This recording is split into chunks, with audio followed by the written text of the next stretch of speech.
नमस्कार विश्वालघर हांडीशाल को आपण मानक बहुत बहुत स्वागत। आज आम बनइबा आंबिल। यह खाइबा तो अति स्वादिया लगे, स्पेशली भात सहित हल्का हल्का खटा सहित दमदार तड़कार बास्ना। वीडियोटी को फुल देखंतु। आशा करी आज रेसिपी आपण मानक पसंद आसिबो। भल लगे वीडियो को लाइक शेयर सब्सक्राइब करने को जमार भी भूलें। ताहले चलंतु स्टार्ट करबा आज रेसिपी।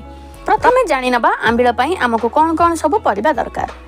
परिबा भितरे मु नेइछि एठी मूला 2टी, भेंडी 6 ରୁ 7टी, बैगण 1, टमाटर 2टा, कखारु नेइछि 100 ग्राम रो। मु एठी नेइछि नाली खड़ा मूल को एमती काटी करी नेइछि। प्रथमे परिबा गुडी को काटी के रखि देइथिली।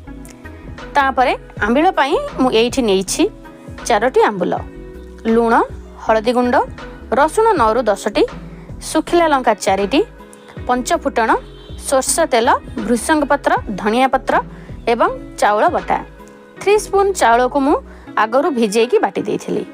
एबे चलंतु आमे आंबिल बनैबा स्टार्ट करबा। कड़ाई बसई गरम होला परे तेल 1 स्पून पकेबा। आगे भेंडी को हल्का करी भाजी नबा, जेमति लाल पड़ी जिवो सेमति भाजी नबा। तापरे सेहितिरे कटा होइथिबा टमाटर को भाजीबा।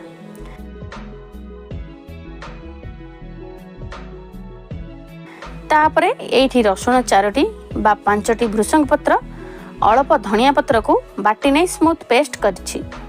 एपटे देखंतु टमाटर हमर भल से भाजी होई पूरा नरम हो जाइछि। एबे एठी पानी दे दबा। मु एठी पानी देइछि 2 ग्लास रो। टिके पानी फुटी आसिले परिबा सब को पकेइबा। पके सारिबा परे कवर करी फुटिया पई छाडी दबा।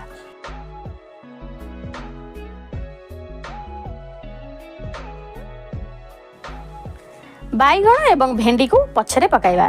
परिबा सब फुटी आसिले पकाइबा। देखंतु परिबा सब केते भल भाबरे फुटी आसिलानी। तापरे एठी भेंडी, हळदी गुंड, आंबुल आमे जो पेस्ट तयारी करथिले ताको भी पकाइबा।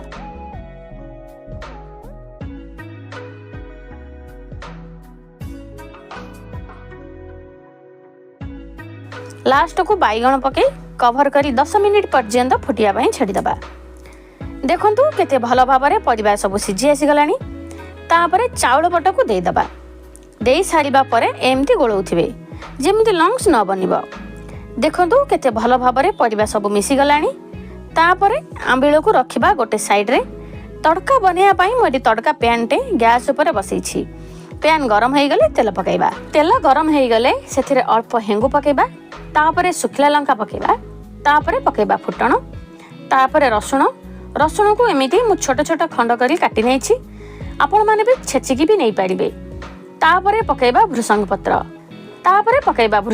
भृषंग पत्र पकाइकी किछि सेकेंड पई भाजी नबा। एठी हमर तड़का बा फुटण रेडी हे गला। एबे हमर फुटुथिबा आंबिल रे गरमा गरम तड़का को नै ऐड करबा। संगे संगे घोड़नी को कवर करी नबा 2 मिनिट पर्यंत, जेमिति कि तड़का फ्लेवरटा बाहर को न जिवो। एठी हमर रेडी हे गला आंबिल। आपण माने भी एही रेसिपी को बनांतु। केमिति लागिला कमेंट माध्यम रे जणांतु। रहुछि नमस्कार, जय जगन्नाथ।